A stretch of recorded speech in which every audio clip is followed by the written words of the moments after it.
Bersama saya lagi Rahman Atala dengan PN 0227241198. Nah, kali ini kita membahas materi tentang tantangan dan peluang dalam keuangan dan perbankan syariah di Indonesia.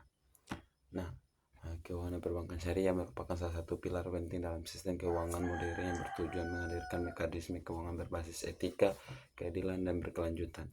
Indonesia sebagai negara dengan populasi muslim terbesar di dunia memiliki potensi besar untuk menjadi pemimpin global dalam pengembangan ekonomi syariah. Namun, potensi besar ini juga diiringi tantangan fundamental yang perlu diatasi agar industri dapat berkembang secara signifikan. Industri keuangan syariah Indonesia meliputi perbankan syariah, pasar modal syariah, asuransi syariah, fintech syariah, penggadaian syariah, BMT, hingga lembaga zakat dan wakaf. Ekosistem yang luas ini memberikan ruang yang besar bagi pertumbuhan ekonomi nasional berbahasannya. Kedua, landasan karakteristik keuangan syariah. Pertama, prinsip dasar syariah. Keuangan syariah dibangun atas 3 larangan utama. Yang pertama, riba tentunya. Yang kedua, gahar. Yang ketiga, mansir. Riba itu bisa disebut tambahan atau bunga. Kalau gahar, ketidakpastian atau ketidakjelasan. Yang ketiga, mansir, spekulasi atau perjudian. Selain larangan ini, sistem ini menekankan prinsip pertama keadilan, transparansi, berbagai risiko atau ring sharing. Yang keempat itu aktivitas berbasis sektorial. Yang kedua, akad dalam perbankan syariah. Akad menjadi fondasi transaksi syariah seperti jual beli, yaitu murabaha, salam, istinah. Yang kedua, bagi hasil yaitu muharabah musyarakah. Yang ketiga, sewa ijara atau IMBT. Yang keempat, jasa wakala, kafala, dan hafala. Keunikan akad membuat industri syariah memiliki karakter berbeda dengan konvensional. Yang ketiga, perkembangan keuangan dan perbankan syariah di Indonesia. Pertumbuhan aset perbankan syariah terus meningkat setiap tahun, terutama setelah merger berjadi Bank Syariah Indonesia atau BSI. Yang kedua, pemerintah melalui Keknes menargetkan Indonesia menjadi pusat ekonomi syariah global. Yang ketiga itu produk syariah semakin beragam melalui dalam pembayaran konsumtif, produktif, UMKM hingga digital banking syariah. Yang keempat, pasar modal syariah berkembang pesat dengan instrumen seperti sukuk negara, sukuk koperasi, reksa dana syariah, dan indeks saham syariah. Yang kelima, fintech syariah tumbuh melalui skema P2P, lending berbasis syariah, dan layanan keuangan digital syariah. Yang keempat, tantangan keuangan dan perbankan syariah Indonesia. Yang pertama, tantangan regulasi dan struktur keuangan. Pertama, regulasi antara OJK, BI, DSN atau MUI sering membutuhkan sinkronisasi agar tidak tumpang tindih. Yang kedua, penyusunan aturan berbasis fakta memerlukan waktu panjang. Yang ketiga, kurangnya standar akuntan syariah yang seragam. Yang keempat, pengawasan syariah memerlukan SDM khusus yang sejumlah masih terbatas. Yang B, tantangan sumber daya manusia. Yang pertama, SDM yang memahami syariah dan perbankan modern yang masih kurang. Yang kedua, pelatihan tidak merata terutama di daerah. Yang ketiga, auditor analisis risiko dan ahli akad masih terbatas. Yang keempat, kurangnya minat akademisi dan lulusan pada aspirasi keuangan syariah. Jadi tentang literasi masyarakat. Yang pertama, sebagian besar masyarakat belum memahami perbedaan mendasar antara bank syariah dan konvensional. Yang kedua, mispersepsi bank syariah hanya mengganti istilah. Yang ketiga, rendahnya kepercayaan akibat kurangnya edukasi berkelanjutan. Yang keempat, minimnya kurikulum keuangan syariah dan pendidikan formal. D, tantangan teknologi dan digitalisasi.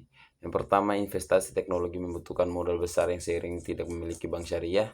Yang kedua, aplikasi digital masih tertinggal jika dibandingkan bank konvensional besar. Yang ketiga, keterbatasan integrasi antara sistem digital dan pengawasan syariah. Yang keempat, risiko keamanan siber meningkatkan jaringan digitalisasi. Tantangan produk dan inovasi. Yang pertama, inovasi produk syariah lebih kompleks karena harus menjaga kesusahan syariah. Yang kedua, proses perizinan lama karena melibatkan komite syariah dan regulator. Yang ketiga, kurangnya riset pengembangan produk berbasis akad yang lebih fleksibel. Yang keempat, produk syariah sering diidentik dengan murabaha sehingga kurang variatif. F, tantangan permodalan dan aset.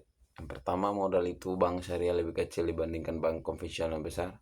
Yang kedua, keterbatasan modal membuat ekspansi lebih lambat. Yang ketiga, profitabilitas relatif lebih rendah.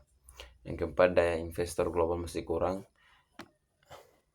Yang G, ketentangan jaringan dan akses. Yang pertama, kantor cabang masih relatif sedikit. Yang kedua, jaringan ATM masih bergantung pada konvensional.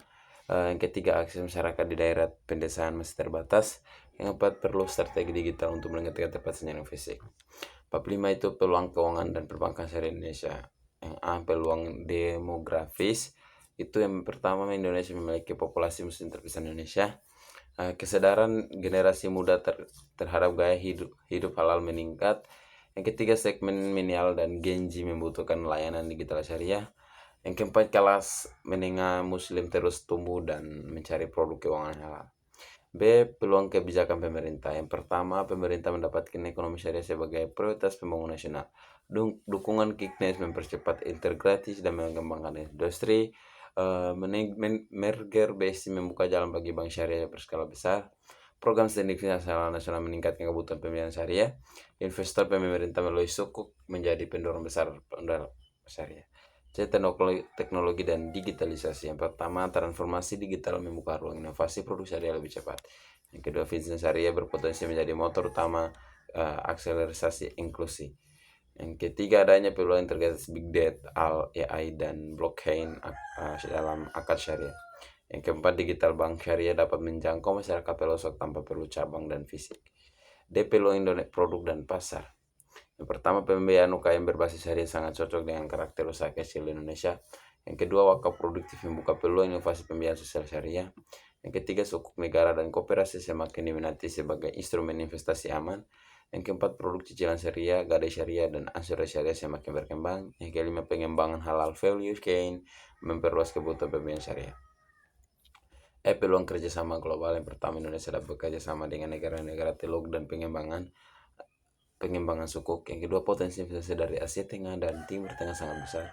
Yang ketiga, Indonesia berpeluang menjadi pusat riset syariah global. Yang keempat, kolaborasi global memperkuat standarisasi produk dan industri syariah yang nasional. Pembangunan strategi pengembangan industri syariah. Yang pertama, menguatkan regulasi. Yang kedua, penguatan SDM. Yang keempat, ketiga, digitalisasi menyeluruh. Yang keempat, memperluas produk. Yang kelima, peningkatan literasi dan edukasi. Mungkin itu saja penjelasan dari saya. Wassalamualaikum warahmatullahi wabarakatuh.